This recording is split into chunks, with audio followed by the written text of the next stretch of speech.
Pemberlakuan pembatasan kegiatan masyarakat PPKM Jawa Bali yang berjalan hampir 1 bulan berakhir hari ini. Sebagai gantinya, pemerintah akan menerapkan PPKM skala mikro mulai besok.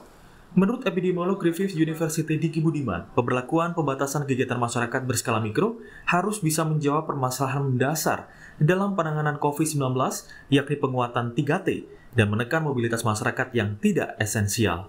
Integrasi dari level terkecil hingga pusat menjadi penting untuk memastikan tracing, testing, dan treatment termasuk isolasi pasien COVID-19 bisa berjalan optimal. Perlu ada penguatan pada level terendah ya.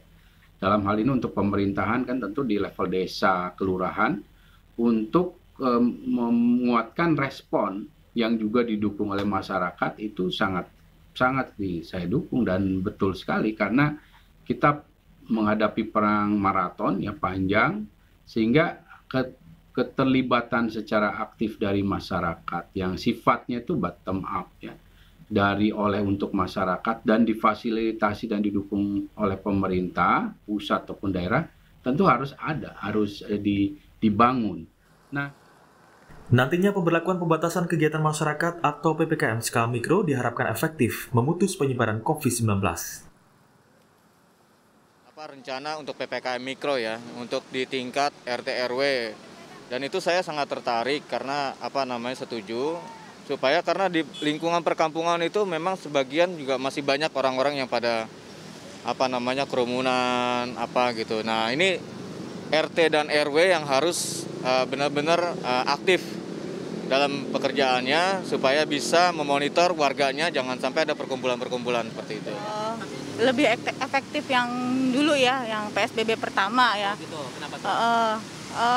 Kalau yang ini sih saya lihatnya kalau dari mal-mal memang tutupnya sih cepat, cuma kalau perkantoran sih nggak kurang ya gitu. Seperti biasa, saya juga kerja seperti biasa gitu. Kalau dulu kan memang bener-bener gitu kan. Kalau sekarang sih udah seperti biasa aja gitu. Cuman ya maskeran tetap gitu. Sebelumnya 3 Februari lalu, Presiden Joko Widodo memberikan arahan penanganan pandemi terbaru saat bertemu dengan Gubernur DKI Jakarta, Jawa Barat, Jawa Tengah, Yogyakarta, dan Bali membahas evaluasi efektivitas pembatasan kegiatan yang sudah berjalan. Pentingnya dua hal yang di lapangan ini kita kemarin kurang. Pembatasan kegiatan masyarakat di level mikro, di level kampung, di level desa, di level RW, di level RT, itu penting, itu kunci di situ. Tidak kalah pentingnya, ini dari sisi pemerintah, yaitu testing, tracing, dan treatment.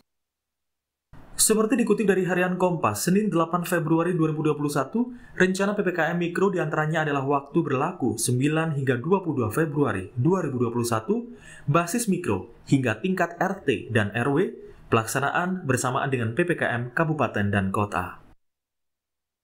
WFH 50% dan WFO 50%. Kegiatan belajar mengajar daring, sektor esensial, industri objek vital nasional dan objek tertentu, transportasi umum, serta kebutuhan pokok beroperasi 100% dengan aturan kapasitas dan jam operasional. Restoran beroperasi hingga pukul 21 waktu Indonesia Barat dan pengunjung dibatasi 50%. Kegiatan konstruksi diizinkan beroperasi 100%. Kapasitas tempat ibadah dibatasi 50%. Kegiatan fasilitas umum dan kegiatan sosial budaya, potensi kerumunan dihentikan sementara. Sementara itu sejumlah kendala PPKM yang sudah berakhir, diantaranya tidak semua masyarakat di Jawa Bali paham aturan penerapan PPKM, tingkat mobilitas warga yang masih tinggi. PPKM diterapkan menyeluruh di Jawa Bali.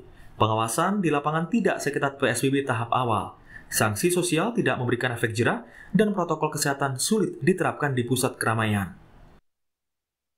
Tercatat hingga Minggu 7 Februari 2021, total pasien yang terinfeksi COVID-19 di Indonesia kini mencapai 1.157.837 orang, terhitung sejak diumumkannya kasus perdana pada awal Maret 2020.